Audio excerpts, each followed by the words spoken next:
I hear some people saying that it's too late for them to get started investing. So today's video is how we should be investing if we are in our 40s and we want to retire in our 60s. I am Tiffany Thomas, a financially free millionaire. If you're looking to become one of those, make sure and hit that like button and the subscribe button, and we're going to dive right in. I feel like there are a lot of videos about how to get rich when you're in your 20s.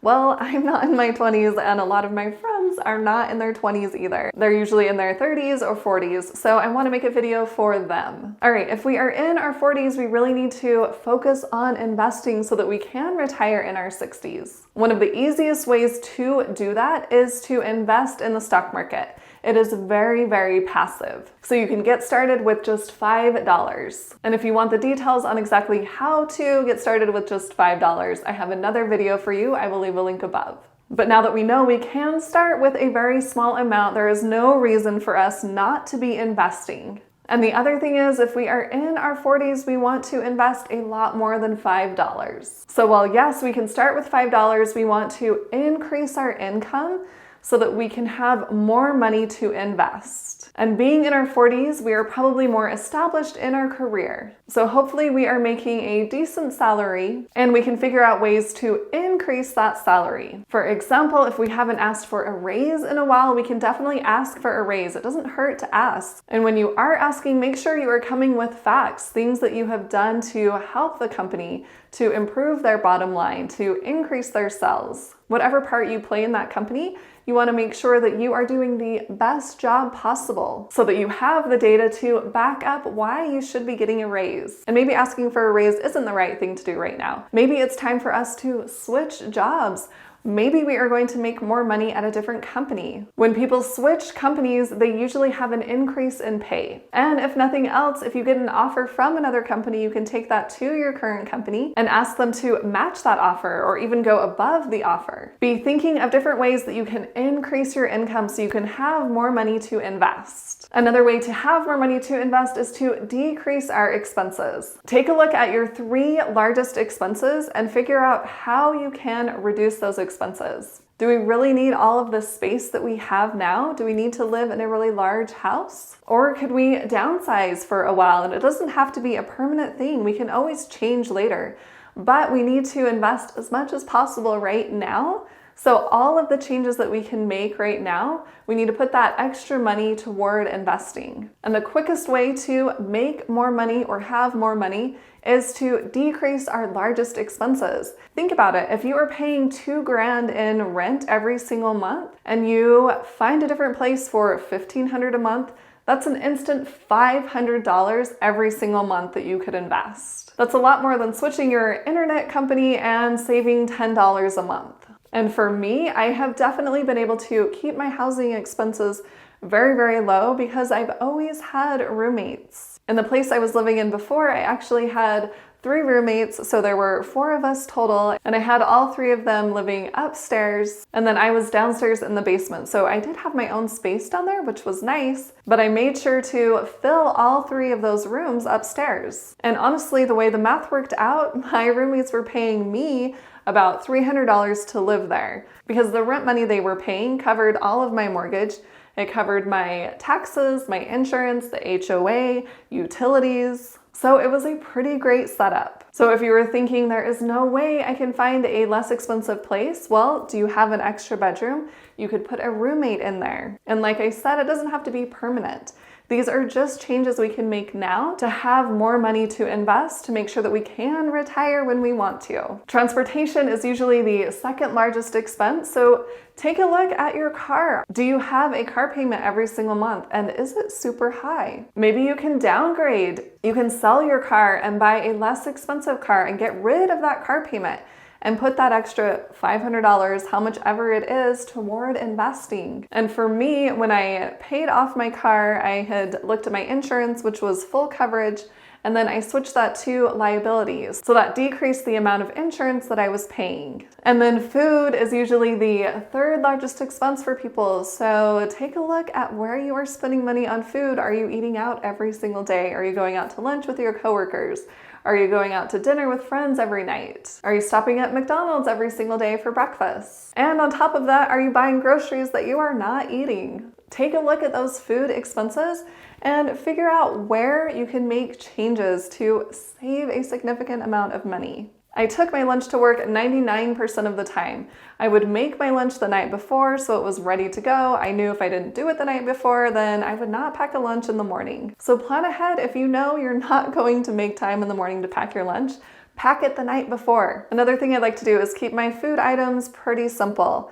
I will eat a lot of spaghetti, or I'll make a big thing of taco soup and freeze half of it. I don't need to be experimenting with a lot of different things, buying a lot of different ingredients to make a lot of different recipes. I can keep things very, very simple and still get all of the nutrition that I need. Since we want to invest our money as quickly as possible, a really easy way to do that is just to invest in one fund that follows the total stock market. If you want more details about that, I have another video. I'll leave a link above for you. But that way we aren't analyzing a bunch of different individual stocks, individual companies, and then trying to decide which ones to invest in. We can just get our money invested and still get really good returns. If we have a 9-to-5 job and our employer does a 401k and has a 401k match, that is where we want to start. We want to start with that 401k match. We want to invest up to that match so that we are getting the free money from our employer. The next thing we can do is set up a Roth IRA. This is an account that you set up on your own.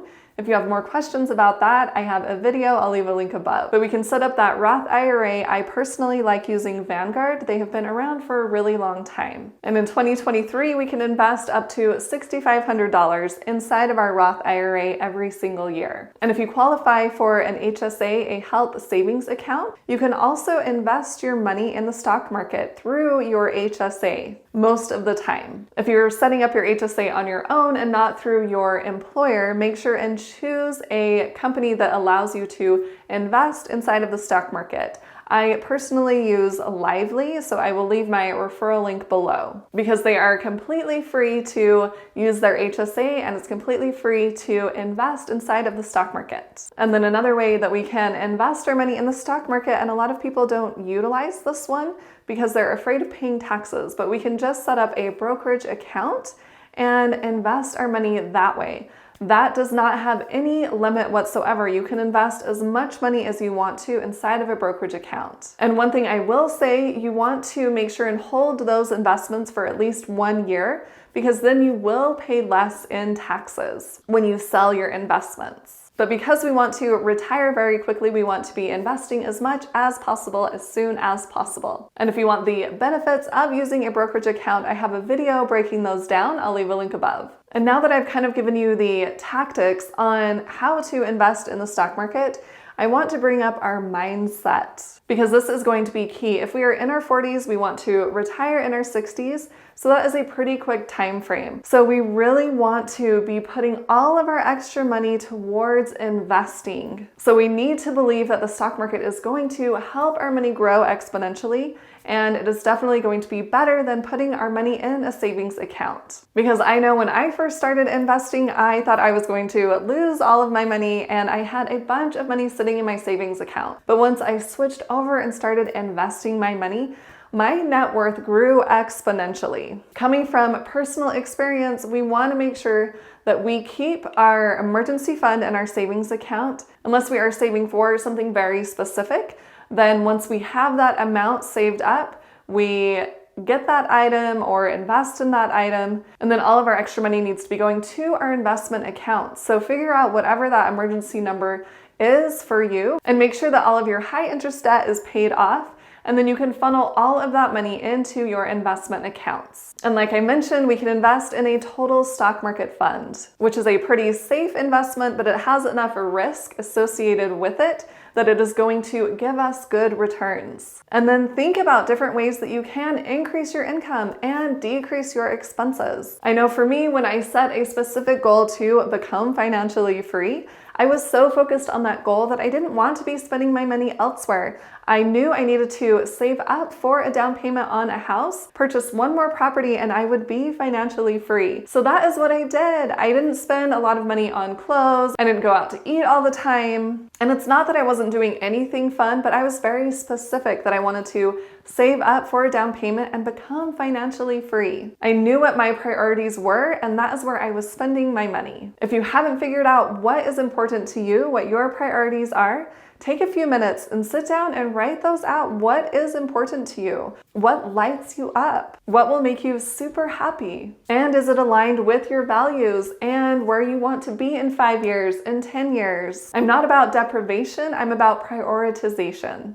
And going along with this mindset, I see a lot of people that aren't really taking any action. They kind of just complain about their job, that they aren't making enough, but they aren't doing anything about it. So it's important that we do something about it. What are our long-term goals? Do we really want to become financially free? Do we really want to retire? If so, what action do we need to take today to get us there? Work backwards from that time that you want to retire and figure out where you need to be today and in 6 months and in a year and in 5 years. And set some small goals right now and take some action to help you get there. That is what worked best for me. Once I figured out exactly how much I was going to need to retire, then I thought, okay, how can I do that? And for me, it was buying one more property. But for you, it may be investing an extra $1,000 a month in the stock market. Once I knew that I needed that one more property, then I saved up for the down payment. And I started looking at properties. I talked to my amazing real estate agent, my sister, and I told her where I wanted to purchase a property. So she got me set up with the MLS, and I drove around different neighborhoods, and I looked online every single day for properties, right? I took the action. I didn't just think, well, I guess I need one more property. I don't really know where I want to buy it or how many bedrooms it should be, right? Like I set my goal, okay, one more property, it needs to be a 4-bedroom, I need to make this amount. Where am I going to find that? And I found it, and it wasn't the first property that I put an offer in on. Things like this don't work out perfectly. We have to take the action, and sometimes we have to redirect, or we just have to do the boring things consistently. So don't give up. It is totally possible to retire in your 60s if you are starting to invest in your 40s. So tell me one action step you are going to take today. And if you found this video helpful, please hit that like button and share it with someone else who needs to hear this information, and hit the subscribe button to subscribe to my YouTube channel and to the little bell to get notified on when I post new videos. And if you want to see even more content from me, make sure and check out the videos on the side of the screen. Thanks so much for watching. I'll see you in the next video.